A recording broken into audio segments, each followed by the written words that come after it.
Hi viewers, welcome to our channel. ప్రస్తుతం మనతో పాటు రైటర్ కనగాలి జయకుమార్ గారిని వారితో ఒకసారి మాట్లాడదాం. సార్ నమస్కారం. సార్ నమస్తే. సార్ జయలలిత గారు మంచి క్యారెక్టర్ ఆర్టిస్ట్ సార్. ఆ టైంలో రీసెంట్గా ఒక ఇంటర్వ్యూలో శరత్ బాబు గారి గురించి మాట్లాడారు సార్.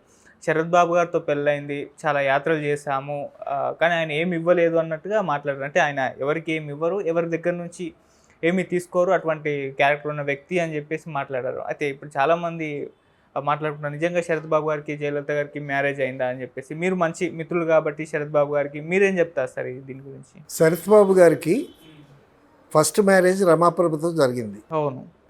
తర్వాత డైవర్స్ ఇచ్చేసాడు, తనే డైవర్స్ ఇచ్చేసాడు. తర్వాత రెండో మ్యారేజీ తమిళ్ విలన్ ఆయన కూతుర్ని చేసుకున్నాడు. ఆవిడ పేరు కవిత ఏదో, ఐ డోంట్ రిమెంబర్. సో ఆవిడతో కూడా డైవర్స్ జరిగింది. రెండోసారి డైవర్స్ జరిగిన తర్వాత తను ఒక ఆధ్యాత్మిక చింతనలోకి వెళ్ళాడు. మొదటి నుంచి he is a well read man, మంచి సంస్కృతి సంస్కారం ఉన్నవాడు. సో అందరితో చాలా బాగా ఉండేటటువంటి మనిషి. So no doubt he's a gentleman. So second marriage divorce అయిపోయిన తర్వాత తను ఒంటరిగా ఉంటున్నాడు. సో తర్వాత అతను బాగా సంపాదించాడు. అతను సంపాదించినవన్నీ అసెట్స్ మీద పెట్టాడు. ఆ అసెట్స్ బాగా పెరిగి హీఈస్ వెల్ ఆఫ్. అతను రూపాయి ఎవరిని అడగడు, రూపాయి ఇవ్వడు అనేటటువంటిది కూడా అమ్మాయి చెప్పు ఉంటుంది. నాకు తెలిసి అతను చాలామందికి డబ్బులు ఇచ్చాడు.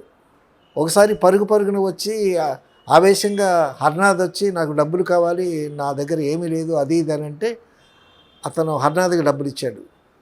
తర్వాత ఒకానొక సందర్భంలో హేమసుందర్ చెప్పాడు, నాకు అవసరం వస్తే అతను హెల్ప్ చేశాడని. శరత్ బాబు నాకు కూడా హెల్ప్ చేశాడు. అయితే అతను నీడ్ గమనించి హెల్ప్ చేస్తాడు. సో ఒక తాగుబోతు వచ్చి డబ్బులు ఇవ్వమంటే ఇవ్వడాయన. సరే రమాప్రభ దగ్గరికి సుభాష్ అనేటటువంటి తాగుబోతు వచ్చి అప్పటికే తాగి వచ్చి అమ్మా నువ్వు గొప్ప నటివి అమ్మ అనేసరికి ఈవిడ డబ్బులు ఇచ్చేస్తుంది. ఆ విధంగా ఆవిడ దాన ధర్మాలు ఎక్కువ చేసి పాడు చేసుకుందనే చెప్పాలి. లేకపోతే 1200 సినిమాలు చేసినటువంటి అద్భుతమైనటువంటి నటి రమాప్రభ. ఎంత సంపాదించుకోవాలి. ఆవిడేమో బ్రదర్స్కి సిస్టర్స్కి వాళ్ళందరికీ పెట్టింది. ఇతనేమో తనకు వచ్చినటువంటి రూపాయి అసెట్స్ మీద పెట్టాడు. ఆ విధంగా ఇతనికి మెడ్రాస్లో ఇల్లుంది, బెంగళూరులో ఇల్లుంది, ఊటీలో ఉంది, హైదరాబాద్లో ఇల్లుంది, తర్వాత ఆంధ్రవలసలో ఇల్లు కూడా ఉన్నాయి. సో తనకు వచ్చినటువంటి జాగ్రత్త చేసుకున్నాడు. ఇంత తెలివైన వాడు, ఇంత జెంట్లమను రెండో మ్యారేజ్ అయిన తర్వాత మూడో మ్యారేజ్ చేసుకోవడానికి ఆలోచించడా?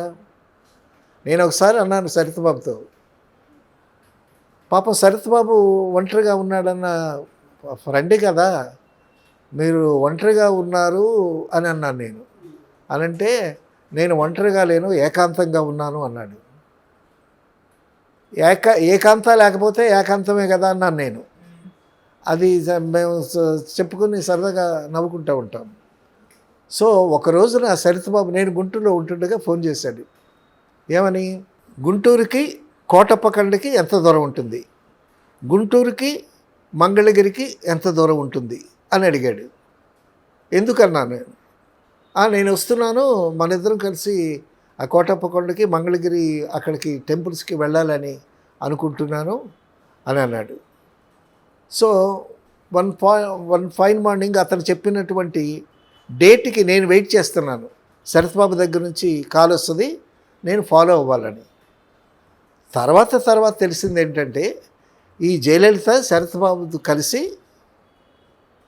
గుంటూరు వచ్చి అక్కడి నుంచి కోటప్పకొండ అక్కడికి వెళ్ళారు. అక్కడ దేవుణ్ణి దర్శించుకున్నారు. దర్శించుకున్న తర్వాత వాళ్ళిద్దరూ కలిసి మంగళగిరి వెళ్ళారు. ఆ మంగళగిరి దేవుణ్ణి దర్శించుకున్నారు. They went back Madras. తర్వాత నాకు కబుర్ రాలా. తర్వాత నెక్స్ట్ డే పేపర్లో వచ్చింది ఏంటంటే జయలలిత శరత్ బాబు కలిసి కోటప్పకొండ దేవుణ్ణి దర్శించుకున్నారు, మంగళగిరి దేవుణ్ణి దర్శించుకున్నారు అంటే న్యూస్ వచ్చింది. వాళ్ళిద్దరూ కలిసి తిరగటం నిజం. వాళ్ళిద్దరూ పెళ్లి చేసుకోవాలనుకోవటం కూడా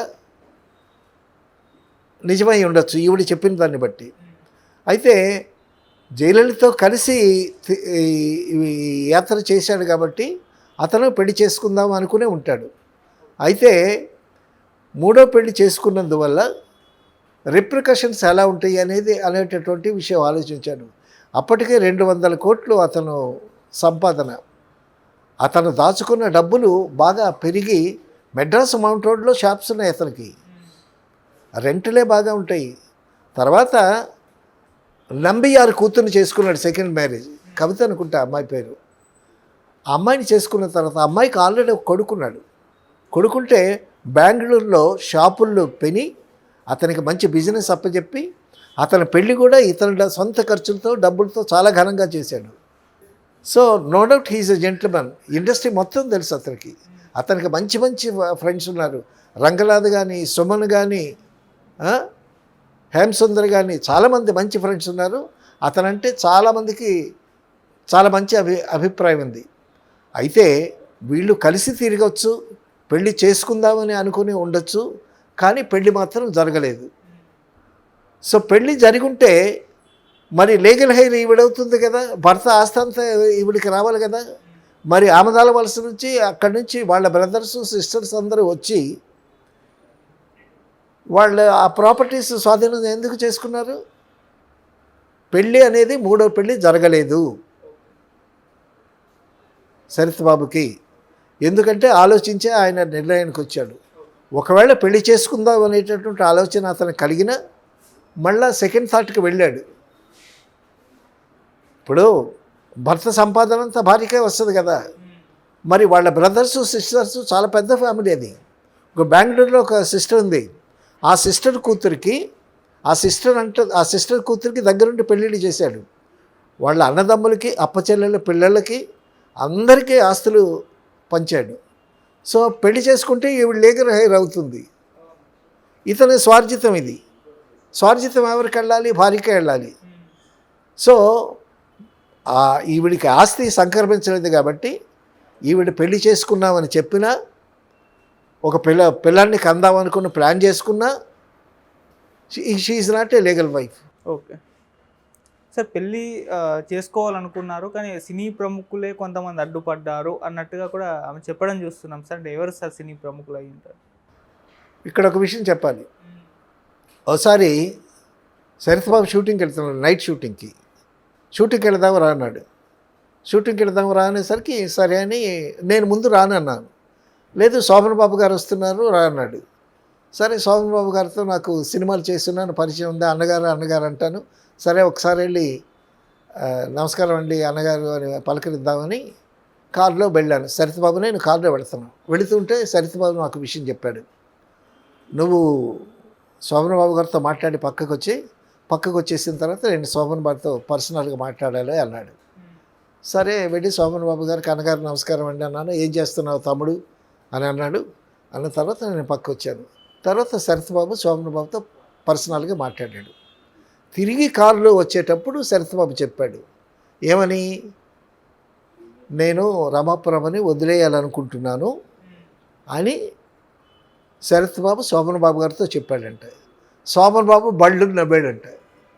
ఏంటంటే అనంటే, ఒరే పిచ్చోడు ఆ పని ఎప్పుడో చేయాల్సింది అన్నాడంట శోభన్ బాబు. సో ఆ విధంగా రమాప్రభని వదిలిపెట్టడానికి కూడా ఒక మంచి వ్యక్తి దగ్గర ఒక సలహా తీసుకున్నాడు శరత్ బాబు. సో తను చాలా క్యాలిక్యులేటెడ్గా ఉంటాడు. ఒక్కసారి ఏదో ఐస్ బ్రేక్ చేసినట్టు చేయడు ఆయన. చాలా జాగ్రత్తగా ఆలోచించి చేస్తాడు. అలాగే తర్వాత డివర్స్ తీసుకున్నారు.